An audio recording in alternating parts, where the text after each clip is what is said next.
أفلا ينظرون إلى الإبل كيف خلقت وإلى السماء كيف رفعت وإلى الجبال كيف نصبت وإلى الأرض كيف سطحت فذكر إنما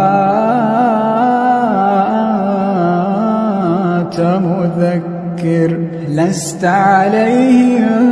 بمسيطر إلا من تولى وكفر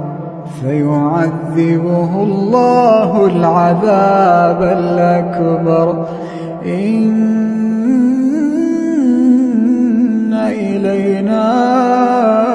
إيابهم ثم إن علينا حسابهم.